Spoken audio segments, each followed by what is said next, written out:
such as your own. This is one of the reasons why humanity's future ventures into space are viewed with such trepidation. The possibility of engaging with human beings and being exposed to such an unprecedented and unexpected degree of biological influence is looked upon with great concern. This is why anyone visiting this world, even currently, cannot live here and must take great precautions to protect themselves against the biological environment of the world. In the affairs between nations in the universe, contamination is a very serious problem, particularly concerning races who have evolved in very different environments and who carry within themselves biological agents that could be extremely detrimental to others. As you will see through the course of these teachings, technology does not erase all the hazards of life and, in many cases, has increased those hazards significantly. For races who live and travel in sterile environments, this risk is immense. Contamination is a major concern for all races who travel in space and who engage in commerce with others. Therefore, while the world has been greatly valued and visited many times, the attempt to live here and the attempt to genetically bond with races who live here has proven to be extremely difficult and has not been attempted for very long. Human folklore and human mythology can reveal any kind of image, but the reality remains that the Earth has been looked at as an extremely hazardous, though rich, environment by those very few races who are even aware of its existence. Another reason the Earth has not been visited very often or by very many different groups is the problem of travel in space itself. There are people today who speculate that through interdimensional travel you can go anywhere in the universe you want. But in the experience of advanced races in the universe, such attempts have proven to be extremely dangerous and unfortunate. Getting around is a lot slower than you might think. Most races that travel in space only do so within local regions. They only travel in local regions because it is extremely dangerous to enter into a territory governed or overseen by others. And if you venture too far from your home planet, you would not be able to sustain yourself over the course of time. There are many districts where travel and trade are restricted and are off limits to others. Therefore, you cannot travel freely in the universe unless you are in a region where there is a very sparse or limited development of intelligent life and where there are no restrictions to travel and trade. In the region of space in which your world exists, which is highly inhabited compared to other regions, there are great restrictions as to where one can travel, where one can visit, whom one can contact and for what purpose. You cannot go visit any planet you want, for that is a violation of others' territories in those regions where others have specific interests. You cannot travel along primary trade routes without permission from governing bodies. This is a very complex situation about which humanity knows nothing at all. People think the universe is just a huge empty place awaiting exploration, containing new worlds with vast resources there for the taking. But you would not have to travel far beyond this solar system to discover that other places of value are already owned by others and that long-standing rules of engagement have been established as to who can visit these places and who has priority over them. And because, in your local universe, nations have created such long-standing agreements and have established stability between nations and worlds over a long period of time, these rules of engagement are very fixed, though they remain unknown to you who have yet to travel beyond your borders. Therefore, not anyone from anywhere in the universe can come to the Earth because the Earth exists in a well-inhabited region that is governed by others, where trade and travel are restricted and overseen by governing bodies. Even within this district, a district being a region of space, there are very few races that are aware of the existence of this world, for they never travel in this direction.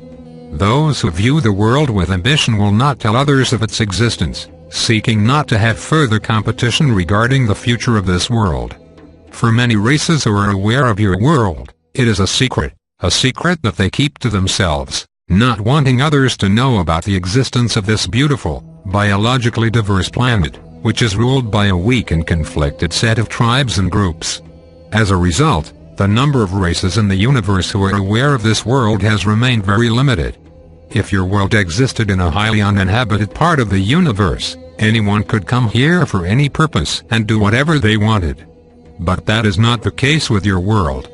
Other races from beyond this district cannot travel in these regions, and the secret of this world is kept and guarded by those who are aware of your existence and who have designs for your future. Humanity's engagement with the greater community, therefore, has been extremely limited to the point of almost complete isolation. Those races who have visited the world have not sought to reveal to the native peoples or even to the modern peoples of the world their purpose, their technology or their intentions. Those races who are here to take advantage of a weak and divided humanity certainly would not do that. For you to expect or demand that they do so represents a naivety and a lack of education and awareness on your part. Even your potential allies in the universe, who value the possibilities and the potential of the human family, even they do not want to let other races know of your existence for fear that there will be even more intruders here, leading to an even greater danger to the future and the freedom of an emerging humanity. Humanity remains uncontaminated. It remains an isolated race. It is evolving on its own, and this evolution has been accelerating. But the acceleration of this evolution is not because of the infusion of extraterrestrial technology, but because of humanity's own trajectory and nature. Only a few technological items have been introduced to the world surreptitiously to advance humanity's communication systems by those races who seek to use these in the future for their own purposes. But, by and large, humanity's evolution and technological advancement have been very slow up until quite recently and have primarily been the result of human ingenuity and invention. However, humanity remains a very primitive race with primitive tendencies and tribal animosities. Other races in the universe recognize this and fear such tendencies would influence their own nations, the majority of which are hierarchical and united, where personal freedom is unknown and greatly feared as an undermining force. Contrary to some people's expectations that you will meet highly advanced, free and peaceful nations, most societies that are aware of your existence and that have an interest in this world function under a strict hierarchy that you would find intolerable. Only your few allies that exist in this region represent independent races, and their independence has had to be guarded very carefully. For freedom is rare in the universe, as it is in your own world. This is the great truth that you will have to face, in contrast perhaps to your expectations, hopes and wishes. This accounts again for the relative infrequency of foreign visitation to the world. Those visiting here do not want the influences of tribal cultures to affect their own social structures. Even the existence of music and dance, which have been so much a part of culture around the world, is looked at by some nations with great anxiety and fear, not wanting such influences within their own social structures. For in visiting a world, you will influence it, and it will influence you. Visiting races will influence you, and you will influence them.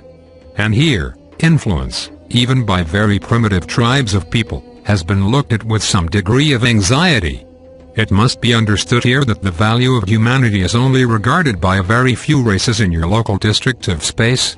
And those races who do value humanity for its own sake, for its accomplishments and for its potential, represent a small minority of the few races who are aware of your existence. Those that do could be considered allies of humanity insofar as they would support and try to protect the natural emergence of humanity against the influence of foreign powers who would corrupt humanity and who would seek to bring humanity under foreign domination and control. This is the dilemma of living in a world of such immense value. Humanity has now gained a sufficient technology that other races can use, and so the vulnerability of humanity to foreign persuasion and intervention now is very great. Your past experiences with the greater community cannot really help you. They were extremely infrequent, and the only record of them now has been passed on through oral tradition or, in rare cases, writing. This history has become so modified by human ritual and belief that it holds no accurate or direct record of intervention or foreign presence in the world. Therefore, you cannot look to the past to understand the nature, the purpose or the reality of the foreign presence and intervention in your world today. You have only a few traces of evidence to tell you that visitation has occurred, largely through the writings and artwork of native peoples from different cultures, from different eras. But this is insufficient as a guide. This will not reveal to you the reality of the universe around you, the forces that exist there or what humanity will have to face and deal with in the future.